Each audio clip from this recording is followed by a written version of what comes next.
Last video session में हम लोगों ने डिस्कस किया था component of myofibrils. Component of myofibrils में मैंने आपको बताया था कि एक्टिन और मायोसिन मायोफिलामेंट्स होते हैं, और जो एक्टिन होता है वो थिन होता है और जो मायोसिन होता है वो थिक होता है। और जब वर्क करता है दैट मीन्स कि जब कॉन्ट्रैक्शन स्टार्ट होता है तो थिन मायोफिलामेंट स्लाइड करता है ओवर द थिक मायोफिलामेंट्स। ये सारी बातें मैंने बताए थे, और साथ में मैंने डायग्रामेटिक रिप्रेजेंटेशन शो किया था मायोफाइब्रिल्स का, और वहाँ पे मैंने A band, I band, H zone, ठीक है, सार्कोमियर्स, ये बहुत सारे कंपोनेंट्स के बारे में बताया था मायोफाइब्रिल्स, ठीक है ना। जब मैं मसल कॉन्ट्रैक्शन टॉपिक आपका स्टार्ट करूँगा तो वहाँ पे Z lines, A band, I band, ये सारे टर्म्स वहाँ यूज़ होंगे और आपको रिलेट भी करना होगा, ठीक है ना। अभी आपके सामने जो डायग्राम दिख रहा है ये एक डायग्राम है मसल कॉन्ट्रैक्शन के यूनिट का, और यहाँ पे शो मैं कर रहा हूँ न्यूरोमस्कुलर जंक्शन, मतलब कि यहाँ पे न्यूरॉन्स और मसल्स कैसे कनेक्ट हैं ये मैं शो करने की कोशिश कर रहा हूँ, ठीक है ना। और यहीं से स्टार्ट होगा आपका मसल कॉन्ट्रैक्शन का प्रोसेस, और उसके बाद जब मसल कॉन्ट्रैक्शन स्टार्ट होगा तो एक्चुअली जो मेन जो चेंज आता है वो किसके अंदर आता है, वो मसल फाइबर के अंदर आता है। मसल फाइबर में जो ये मायोफाइब्रिल्स होते हैं उन मायोफाइब्रिल्स में चेंज आते हैं, और जिसको मैंने ऑलरेडी बता रखा है, ठीक है ना, ऑलरेडी मैंने बता रखा है लास्ट वीडियो सेशन में। जब आप देखेंगे तो वहाँ पे आपको जितने भी जोन लाइंस दिख रहे हैं वो सब कुछ जो है आपको according to contraction and relaxation वो कांस्टेंट और रिड्यूस होते रहते हैं या चेंज होते रहते हैं। कुछ पार्ट कांस्टेंट होते हैं और कुछ पार्ट रिड्यूस होते हैं, और ये मैं कहाँ पे डिस्कस कर रहा हूँ, मसल्स फाइबर के अंदर जो मायोफाइब्रिल्स होते हैं, मायोफाइब्रिल्स की मैं बात कर रहा हूँ। मायोफाइब्रिल्स में बहुत सारे एरिया, जोन और लाइंस हैं जो मैं ऑलरेडी बता चुका हूँ, ठीक है ना। तो ये सारी बातें मैं डिस्कस करूँगा, बट मैं अभी स्टार्ट क्या करने जा रहा हूँ, अभी स्टार्ट करने जा रहा हूँ मैकेनिज़्म ऑफ मसल कॉन्ट्रैक्शन, ठीक है। तो मैकेनिज़्म ऑफ मसल कॉन्ट्रैक्शन जब आप टॉपिक पढ़ेंगे तो सबसे बड़ी बात है कि ये बहुत बड़ा एक टॉपिक है, ठीक है ना, बहुत बड़ा टॉपिक है, लेंदी टॉपिक है बट इजी है, ठीक है। इसमें करना क्या है, 1 बाय 1 स्टेप्स को समझना है। आप अगर सीरियस होके और ध्यान से मेरे वीडियो लेक्चर्स को आप ध्यान से देखोगे तो सारे पॉइंट्स आपको समझ में आ जाएंगे, ठीक है। ज़्यादा आपको परेशान होने की ज़रूरत नहीं है, बस पेशेंस रखना है आपको, क्योंकि यहाँ पे स्टेप्स और प्रोसीजर वो लेंदी है, ठीक है, बट सिंपल है, ठीक है ना, सिंपल है, कॉम्प्लेक्स नहीं है ये टॉपिक, ठीक है। तो सबसे पहले जब हम हेडिंग स्टार्ट करेंगे मैकेनिज़्म ऑफ मसल कॉन्ट्रैक्शन, तो इसमें मैं बता दूं कि यहाँ पे 2 पार्ट है मसल कॉन्ट्रैक्शन में डिस्कशन करने का, ठीक है ना। इसके 2 पार्ट हैं। फर्स्ट जो पार्ट है वो है sliding filament theory, sliding filament theory, जिसके बारे में एनसीईआरटी में मेंशन है, ठीक है ना। स्टार्टिंग में ही आपको फर्स्ट सेकंड लाइन में मिल जाएगा sliding filament theory heading word, और देन सेकेंड पार्ट आपका है बायोकेमिकल मसल कॉन्ट्रैक्शन थ्योरी, ठीक है ना। मतलब बायोकेमिकल जब हम डिस्कस करना स्टार्ट करेंगे, मतलब हम ये बताएंगे कि एक्टिन, मायोसिन ये क्या है, प्रोटीन है, देन ट्रोपोनिन, ट्रोपोमायोसिन ये क्या है, प्रोटीन है, एटीपी जब डिस्कस करेंगे, एटीपी वर्ड जब स्टार्ट हो जाएगा, तो ये सारी वर्ड्स जब स्टार्ट होंगे उनका रोल स्टार्ट होगा, तो वहाँ पे हम क्या बोलेंगे, वहाँ पे बोलेंगे कि मसल कॉन्ट्रैक्शन हो तो रहा है बट बायोकेमिकल लेवल पे हो रहा है, ठीक है ना। बायोकेमिकली आप उसको डिफाइन करेंगे, और जब आप ओनली फिलामेंट्स के मूवमेंट्स के बिहाफ पे मसल कॉन्ट्रैक्शन को समझाएंगे तो वो होगा आपका स्लाइडिंग फिलामेंट थ्योरी होगा। क्या होगा? स्लाइडिंग फिलामेंट थ्योरी होगा, ठीक है ना। तो सबसे पहले हम स्टार्ट करते हैं स्लाइडिंग फिलामेंट थ्योरी। इसमें जो फर्स्ट लाइन है, जैसा कि एनसीईआरटी में मेंशन है ये टॉपिक, वैसे ही मैं चल रहा हूँ 1 बाय 1 पॉइंट्स को मैं बता रहा हूँ। जो फर्स्ट पॉइंट है वो पॉइंट ये है कि जब मसल कॉन्ट्रैक्शन होता है तो एक्चुअली मूव जो है कौन सा फिलामेंट करता है, थिक करता है या थिन करता है। तो मैंने अभी जस्ट मेरा लास्ट जो वीडियो था, मैंने उस वीडियो लेक्चर में मैंने बताया था कि थिन जो है वो स्लाइड करता है थिक मायोफिलामेंट्स पे, ठीक है। तो ये पॉइंट आपको ध्यान देना होगा, thin filament over the thick filament. ये लाइन आपको ध्यान देनी है, that contraction of a muscle fibre takes place by the sliding of the thin filament over the thick filaments. ठीक है ना। इसके बाद जब सेकेंड पॉइंट आएंगे तो सेकेंड पॉइंट मैं आपको बता दूं कि यहाँ पे स्टार्ट होता है आपका न्यूरोमस्कुलर जंक्शन के बारे में। ठीक है, और न्यूरोमस्कुलर जंक्शन आप तब बताएंगे जब ये बताएंगे कि यहाँ पे जो मसल कॉन्ट्रैक्शन हो रहा है वो किस टाइप का मसल कॉन्ट्रैक्शन हो रहा है। ठीक है, जो आपके एनसीईआरटी में मसल कॉन्ट्रैक्शन डिस्कस है वो एक्चुअली में स्केलेटन मसल्स का है। किसका है वो? स्केलेटन मसल्स का है। ठीक है, अगर आप कॉन्ट्रैक्शन की बात करें, ठीक है, कॉन्ट्रैक्शन को डिस्कस कर रहे हैं तो कॉन्ट्रैक्शन जो है स्केलेटन मसल्स में होता है और कार्डियक मसल्स में होता है। वहाँ पे आप जब कॉन्ट्रैक्शन की स्टडी करेंगे तो आपको वहाँ पे क्लियरिटी दिखेगी, बट जब आप स्मूथ मसल्स में कॉन्ट्रैक्शन देखेंगे तो वहाँ पे आपको मैकेनिज़्म जो है क्लैरिफाई नहीं होगा। अगर आपको क्लैरिफिकेशन की बात करनी है तो स्केलेटन मसल्स में कॉन्ट्रैक्शन परफेक्ट तरीके से आप ऑब्जर्व कर सकते हैं और as well as cardiac muscles में भी आप कॉन्ट्रैक्शन को परफेक्ट तरीके से ऑब्जर्व कर सकते हैं। ठीक है ना। तो ये चीज़ ध्यान देना होगा कि हम यहाँ पे जो डिस्कस करेंगे वो क्या डिस्कस करेंगे, स्केलेटन मसल कॉन्ट्रैक्शन है। स्केलेटन मसल कॉन्ट्रैक्शन को यहाँ पे डिस्कस करेंगे और स्केलेटन मसल कॉन्ट्रैक्शन जब डिस्कस करेंगे तो आपको पता है कि स्केलेटन मसल्स जो होते हैं वो वॉलंटरी मसल्स होते हैं। वो कैसे होते हैं? वॉलंटरी मसल्स होते हैं और वॉलंटरी मसल्स को कंट्रोलिंग चाहिए। ठीक है ना। आपको पता है ना कि वॉलंटरी मसल्स क्यों बोलते हैं? क्योंकि वो हमारे विल पावर, हमारे डिज़ायर पे वर्क करता है। अगर मैं चाहता हूँ कि कोई पार्ट मेरे बॉडी का मूव करे तो वो मूव करेगा। ठीक है ना। अगर वहाँ पे वॉलंटरी मसल्स है तो वो पार्ट मूव करेगा। जैसे मैं क्लास ले रहा हूँ, चॉक से लिख रहा हूँ यहाँ पे, तो मैं चॉक से जब लिख रहा हूँ तो आपको पता है कि हैंड्स का मूवमेंट हो रहा है, मेरे लिम्स का मूवमेंट हो रहा है और यहाँ पे जो मसल्स होंगे वो कौन से मसल्स होंगे? स्केलेटन मसल्स होंगे। और ये जब मैं ब्रेन से मैसेज भेज रहा हूँ तभी ये मूवमेंट पॉसिबल है, अदरवाइज़ ये मूवमेंट पॉसिबल नहीं है। ठीक है, तो वही लाइन यहाँ पे मेंशन है कि जब वॉलंटरी मसल्स के वर्किंग की बात होगी तो वहाँ पे muscle contraction is initiated by a signal sent by CNS, मतलब कि सेंट्रल नर्वस सिस्टम। ठीक है ना, वाया अ मोटर न्यूरॉन्स। ठीक है, आपको पता है कि सेंसरी न्यूरॉन्स मैसेज को CNS तक लेके जाते हैं। ठीक है ना, मतलब कि जब स्टिमुलस रिसीव होता है बॉडी को तो वो स्टिमुलस को वो CNS तक ले जाते हैं, बट CNS से जब मसल्स की तरफ मैसेज जाएगा तो वो किसके थ्रू जाएगा? वो जाएगा मोटर न्यूरॉन्स के थ्रू। ये कॉन्सेप्ट आपको पता है। ठीक है ना। वैसे मैं बताऊं, एक और पॉइंट है कि जब आप इस टॉपिक को पढ़ें तो उस समय थोड़ा आपको आइडिया होना चाहिए नर्वस सिस्टम का, नर्व कंडक्शन का। ठीक है ना। नर्व कंडक्शन का अगर बेसिक आइडिया है क्लास 10th स्टैंडर्ड पे, ठीक है ना, क्लास 10th स्टैंडर्ड में जो भी पढ़ा है अगर आपको वो अभी याद होगा, अगर याद नहीं होगा तो रिवाइज़ करिएगा। और अदरवाइज़ नर्वस सिस्टम आने वाला चैप्टर है, मैं उसको बताऊँगा डिटेल। ठीक है, आपको परेशान होने की ज़रूरत नहीं है, लेकिन मैं एक बार समझा दूं आपको कि मसल कॉन्ट्रैक्शन में अगर परफेक्शन अगर आपको पाना है तो आपको थोड़ा आइडिया होना चाहिए नर्व कंडक्शन का। अगर आपको नर्व कंडक्शन का थोड़ा भी आइडिया है तो मसल कॉन्ट्रैक्शन में मज़ा आएगा आपको पढ़ने में। ठीक है।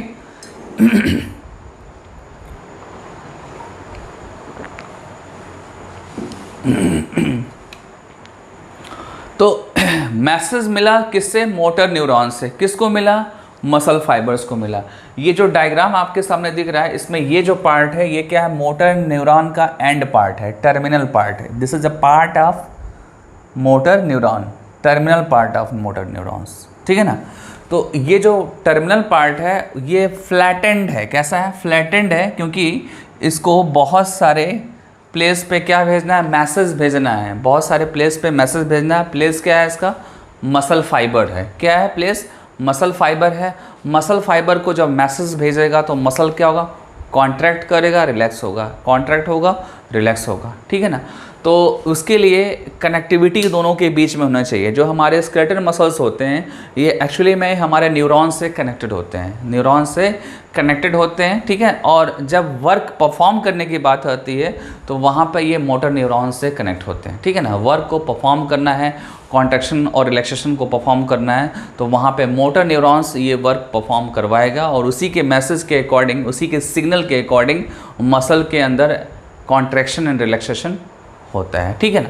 तो ये पार्ट आपका मोटर न्यूरॉन्स का हो गया एंड पार्ट, और ये जो पार्ट है आपका ये एक्चुअली क्या है, मसल फाइबर्स है। मसल फाइबर के अंदर ये क्या है, मायोफाइब्रिल्स है। आपको मैंने बताया था कि मायोफाइब्रिल्स जो है मसल फाइबर के अलॉन्ग जो है लॉन्गिट्यूडनली जो है ये अरेंज होते हैं, ठीक है। एनसीईआरटी जब पढ़ेंगे तो मायोफाइब्रिल्स होंगे वो लॉन्गिट्यूडनली जो है अरेंज होंगे, लेंथ वाइज ये अरेंज होंगे, ठीक है। और यहीं पे मैसेज जाएगा, और यही पार्ट जो है रिस्पॉन्सिबल है पूरे मसल फाइबर के कॉन्ट्रैक्शन के लिए, ठीक है ना। तो जब सीएनएस से मैसेज निकलता है तो वो जाता है किसके थ्रू, वाया मोटर न्यूरॉन्स। और मोटर न्यूरॉन्स में एक्चुअली क्या होते हैं, वेसिकल्स होते हैं। ये सर्कल जो दिख रहे हैं आपको एक्चुअली क्या है, ये वेसिकल्स है। और वेसिकल्स के अंदर एक्चुअली क्या स्टोर होता है, न्यूरोट्रांसमीटर स्टोर होता है, ठीक है ना। न्यूरोट्रांसमीटर, और जो एनसीईआरटी में न्यूरोट्रांसमीटर है, ठीक है ना, वो क्या है, एसिटिलकोलिन है। क्या है, एसिटिलकोलिन है। और ये एसिटिलकोलिन जो है यहाँ से रिलीज़ हो रहे हैं, आप देख सकते हैं ये एसिटिलकोलिन यहाँ से रिलीज़ हो रहे हैं। और एसिटिलकोलिन ये एक्चुअली कहाँ पे जाएंगे, ये जाएंगे मसल फाइबर के सार्कोलेमा पे। आपको पता है कि मसल फाइबर का जो मेम्ब्रेन होता है, प्लाज्मा मेम्ब्रेन, वो होता क्या है, वो होता है सार्कोलेमा, ठीक है ना। क्या होता है, वो सार्कोलेमा होता है। और सार्कोलेमा में मैसेज जाएगा, ठीक है, किसके थ्रू जाएगा, एसिटिलकोलिन। एक्चुअली क्या होता है कि एसिटिलकोलिन आकर यहाँ पे बाइंड कर जाता है सार्कोलेमा पे। सार्कोलेमा पे इनके टारगेट रिसेप्टर्स होते हैं, वहाँ पे बाइंड होते हैं, तो वहाँ से एक्शन पोटेंशियल के फॉर्म में, ठीक है ना। मैं जो यहाँ पे डिस्कस कर रहा हूँ, मैं एनसीईआरटी बेस पे डिस्कस कर रहा हूँ, ठीक है ना। तो मैसेज जब जाएगा कॉन्ट्रैक्शन के लिए तो एक्शन पोटेंशियल के फॉर्म में जाएगा, ठीक है ना। और जब जाएगा तो उसका पाथ क्या होगा, ठीक है, फॉर्म जो है होगा वो एक्शन पोटेंशियल होगा, बट पाथ जो होगा वो कैसे होगा, मैसेज जाएगा सार्कोलेमा से होके, ठीक है, सार्कोलेमा से होके जाएगा। और एक्चुअली सार्कोलेमा क्या है, टी ट्यूब्यूल्स है। ये क्या है, टी ट्यूब्यूल्स है, ठीक है ना। आप चाहो तो उसको लिख सकते हैं कि सार्कोलेमा जहाँ जहाँ पे इनवेजिनेट, आप देखो यहाँ पे सार्कोलेमा इनवेजिनेट कर रहा है, जहाँ पे इन्वेजिनेशन है उस प्लेस को आप बोलेंगे टी ट्यूब्यूल्स, ठीक है। तो यहाँ से मैसेज गया, और मैसेज ये जाएगा कहाँ पे, ये जाएगा इस पर्टिकुलर पार्ट पे, ठीक है। ये पार्ट आपका क्या है, सार्कोप्लाज्मिक रेटिकुलम, ठीक है। इसको क्या बोलेंगे, सार्कोप्लाज्मिक रेटिकुलम, शॉर्ट फॉर्म में एसआर बोलेंगे। क्या बोलेंगे, एसआर, ठीक है। यहाँ पे जाएगा, और यहाँ पे किस फॉर्म में जा रहा है, एक्शन पोटेंशियल के फॉर्म में जा रहा है। और यहाँ से फिर क्या निकलेगा, आपका निकलेगा कैल्शियम। क्या निकलेगा, कैल्शियम आयन, ठीक है ना।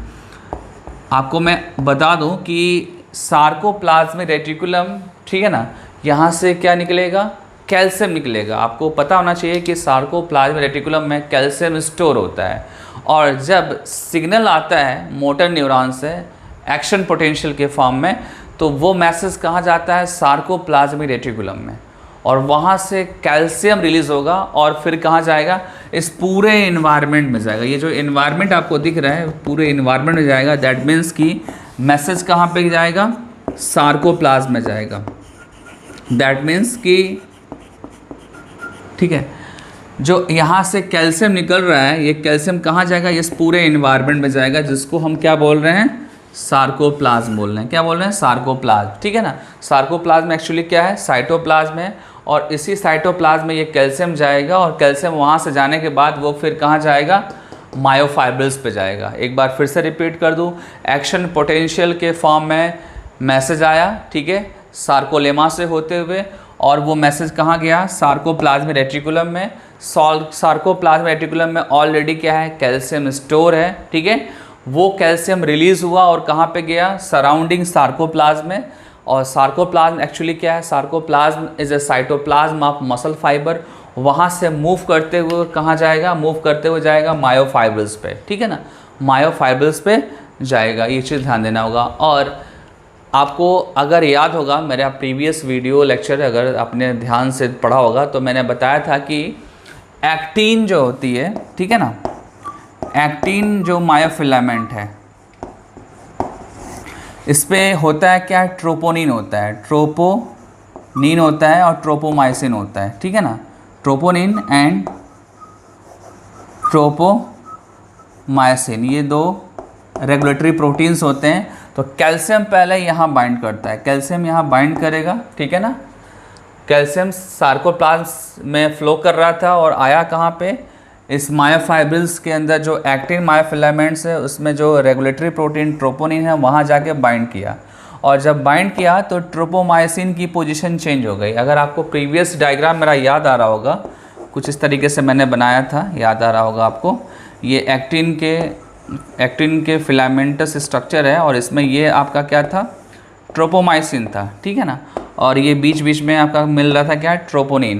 तो ट्रोपोनिन से तो बाइंड कर यह कैल्शियम, और इसके बाइंडिंग के बाद क्या होता है, ट्रोपोमाइसिन की पोजीशन चेंज, बैंड्स दिख रहे हैं आपको, ठीक है ना, जो ये बैंड्स दिख रहे हैं यहाँ पे, इनकी पोजीशन चेंज होती है। और पोजीशन इसलिए चेंज हो रही है क्योंकि कैल्शियम एक्चुअली में आके बाइंड हुआ है ट्रोपोनिन से, और उसका इफेक्ट कहाँ पे पड़ा है, ट्रोपोमाइसिन पे, और ट्रोपोमाइसिन अपनी पोजीशन चेंज कर दिया है।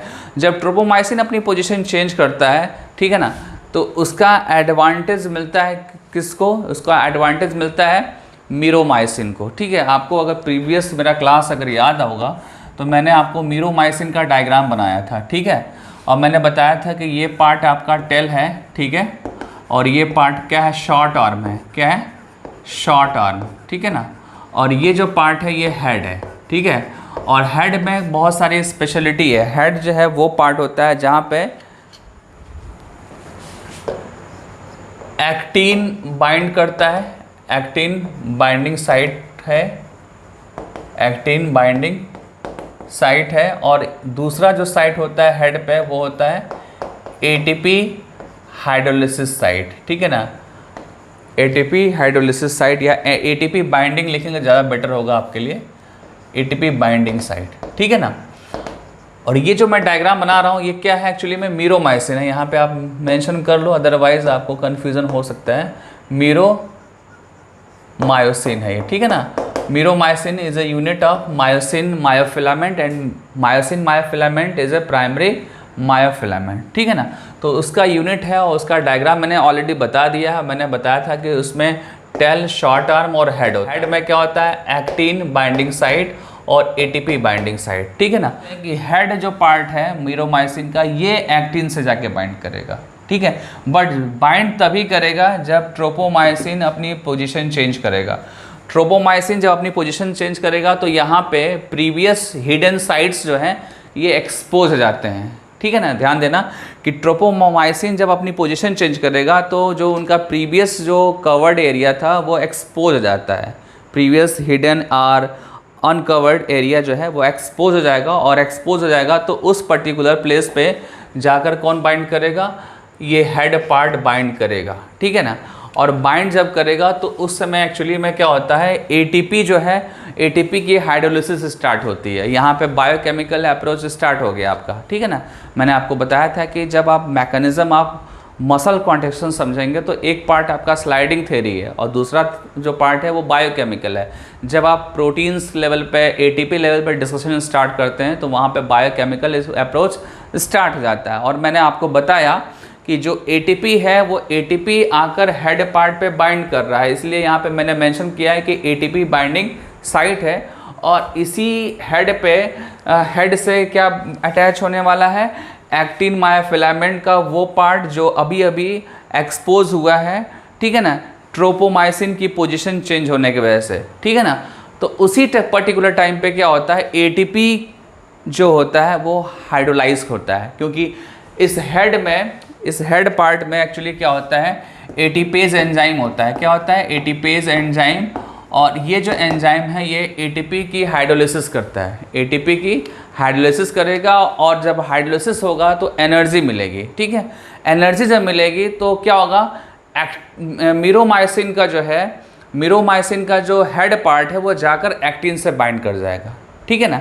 आपके सामने एक डायग्राम अभी शो करूंगा मैं, जिसमें आपको दिखेगा कि जो आपका मीरोमाइसिन का हेड है वो एक्टिन से जाके बाइंड कर रहा है, और बाइंड इसलिए किया क्योंकि एटीपी हाइड्रोलाइज हुआ, एटीपी के हाइड्रोलाइज होने से एनर्जी निकलती है, एनर्जी को यूटिलाइज किया और वो बाइंड हो गया, ठीक है। और कुछ टाइम तक, कुछ ड्यूरेशन तक क्या होता है, एडीपी, ठीक है ना। आपको पता है ना कि एटीपी जब हाइड्रोलाइज करेगा तो क्या बनेगा, एडीपी बनेगा, और प्लस पी बनेगा, ठीक है ना। तो ये जो आपका ADP जो है, ठीक है ना, ADP और पी कुछ टाइम तक वहाँ पे स्टे करते हैं, शॉर्ट पीरियड के लिए, ठीक है ना, स्टे करेंगे। और देन आफ्टर फ्यू टाइम्स या आफ्टर फ्यू सेकेंड्स क्या होगा, वहाँ से ADP और पी क्या होंगे, वहाँ से डिसोसिएट हो जाएंगे, ठीक है। और जैसे डिसोसिएट होंगे तो फिर से क्या होगा, ये जो बाइंडिंग था वो डिटैच हो जाएगा, ठीक है ना, फिर से क्या होगा, डिसोसिएट हो जाएंगे, मायोसिन सेपरेट, एक्टिन सेपरेट। तो ये तो कब होगा, जब रिलैक्स स्टेट होगा।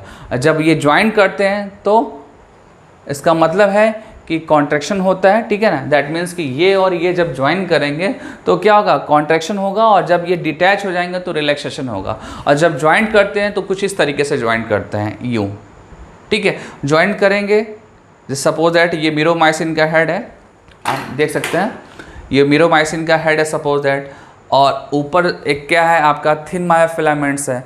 तो ये बाइंड किया थिन से, थिन मीन्स एक्टिन से, और स्लाइड किया सेंटर की तरफ, यूँ स्लाइड किया, ठीक है ना, स्लाइड किया। तो ये स्लाइड जब तक करेगा जब तक कि एनर्जी होगी इसके पास, और एनर्जी कहाँ से आ रही है, ATP से आ रही है, ठीक है। जैसी एनर्जी कंज्यूम हो जाएगा, ADP एंड PI डिसोसिएट होगा और अगेन डिटैच हो जाएगा, मीरोमाइसिन अगेन डिटैच हो जाएगा और रिलैक्स स्टेज में मसल चला जाएगा, ठीक है ना। ये आपका मसल कॉन्ट्रैक्शन का कॉन्सेप्ट था। और इसमें एक चीज़ ध्यान देना है कि जब आप मायोफाइब्रिल लेवल पर डिस्कशन करेंगे, ठीक है ना, मायोफाइब्रिल लेवल पे, तो ये ओनली बाइंडिंग से काम नहीं चलेगा। वहाँ पे आपको बताना होगा कि जब ये कॉन्ट्रैक्शन और रिलैक्सेशन होता है तो मायोफाइब्रिल्स के जो मायोफिलामेंट होते हैं वो कैसे शिफ्ट होते हैं, ठीक है। अगर आपको प्रीवियस डायग्राम मेरा याद हो रहा होगा, ठीक है ना, तो उसमें आपको देखने को मिलेगा कि जो आपका आई बैंड है, ठीक है ना, आई बैंड और आपका सार्कोमियर, ठीक है ना, इन दोनों का जो स्पेस है वो रिड्यूस हो जाएगा, ठीक है ना। ध्यान दो आप, जैसे सार्कोमियर है, अगर आपने डायग्राम पे ध्यान दिया होगा प्रीवियस वीडियो लेक्चर में, तो सार्कोमियर क्या होता है, space between two Z lines, space between two Z lines, और ड्यूरिंग कॉन्ट्रैक्शन सार्कोमियर रिड्यूस होता है। क्या होता है, रिड्यूस होता है। ये नोट कर लीजिएगा, ठीक है। आपके सामने अभी स्क्रीन पे मैं शो कर दूंगा, ठीक है ना, कि क्या क्या चेंज हो रहा है। तो पहले तो आप समझिए कि जो सार्कोमियर है वो सार्कोमियर क्या है, सार्कोमियर स्पेस है बिटवीन टू जेड लाइंस और ये रिड्यूस हो जाएगा। और एज वेल एज जो आपका आई बैंड है, I band also reduce, I band also reduce but constant A band, but constant A band, ठीक है ना। ये चीज़ आपको मेंशन करना होगा, तभी आप कंप्लीट कर सकते हैं मसल कॉन्ट्रैक्शन को, ठीक है ना। तो ये चीज़ आपको समझ में आ गई, आई होप। इसके बाद जो है इसका अपोजिट सोचना है, मतलब मसल तो कॉन्ट्रैक्ट कर गया बट रिलैक्स होगा तो क्या होगा। तो जब रिलैक्स होने की बात होगी तो वहाँ आपको बताना होगा कि जो मीरोमाइसिन का हेड है वो यहाँ से एक्टिन मायोफिलामेंट से डिसोसिएट हो जाएगा, ठीक है ना, ये पॉइंट पहला होगा। देन आपका ADP और PI ये भी क्या हो जाएगा, डिसोसिएट हो जाएगा from the head of the मीरोमाइसिन, ठीक है। एक और पॉइंट और मेंशन करना होगा कि जो आपका कैल्शियम है वो कैल्शियम ट्रोपोनिन से डिटैच हो जाएगा, डिसोसिएट हो जाएगा, क्योंकि जब मसल कॉन्ट्रैक्शन होता है तो वो ट्रोपोनिन से बाइंड करता है, बट जब रिलैक्स होता है तो ट्रोपोनिन से डिसोसिएट हो जाता है, और डिसोसिएट हो गए वो अगेन कहाँ जाता है, सार्कोप्लाज्मिक रेटिकुलम में, अगेन कहाँ जाता है वो, सार्कोप्लाज्मिक रेटिकुलम में वापस चला जाता है, ठीक है ना। और फिर से आई बैंड का जो एरिया है अगेन नॉर्मल हो जाता है, और आपका सार्कोमियर जो रिड्यूस हुआ है वो अगेन नॉर्मल हो जाएगा, अपने प्रीवियस स्टेज में चला जाएगा, और ए बैंड तो एज इट इज़ होगा क्योंकि ए बैंड में कोई चेंज नहीं होता है, ठीक है ना। ये चीज़ ध्यान दीजिएगा। एक इम्पॉर्टेंट लाइन और भी है कि कुछ बुक्स में, साइड बुक्स में, ये जो सार्कोप्लाज्मिक रेटिकुलम है इसको बोला गया है एल ट्यूब्यूल्स। क्या बोला गया है, एल ट्यूब्यूल्स। तो मैं आपको बता दूं कि L tubules actually modified form of sarcoplasmic reticulum होता है, ठीक है ना। जो एल ट्यूब्यूल है ये क्या है, modified form of sarcoplasmic reticulum है ये, ठीक है ना। तो ये एल ट्यूब्यूल आपको याद होना चाहिए। और सार्कोलेमा जब इनवेजिनेट होता है तो उसको क्या बोलते हैं, टी ट्यूब्यूल्स बोलते हैं। ये जो सार्कोलेमा है, सार्कोलेमा एक्चुअली क्या होता है, प्लाज्मा लेमा होता है, प्लाज्मा मेम्ब्रेन होता है, और सम प्लेसेस पे क्या है, ये इन्वेजिनेट हो रहे हैं। इन्वेजिनेशन वाले प्लेस पे इसको क्या बोलते हैं, टी ट्यूब्यूल्स बोलते हैं, ठीक है ना। तो ये चीज़ आपको पूरा ध्यान देना होगा, यही आपका मसल कॉन्ट्रैक्शन है। अगर इस टॉपिक में आपको कुछ प्रॉब्लम है तो आप ज़रूर मुझे कमेंट बॉक्स में मेंशन करिए, और जो मेरे अभी करंट एडमिटेड स्टूडेंट्स हैं वो मुझे व्हाट्सएप पे रिप्लाई करके बता सकते हैं, और फिर उसके अकॉर्डिंग मैं वीडियो लेक्चर्स को और इम्प्रूव कर सकता हूँ, ठीक है।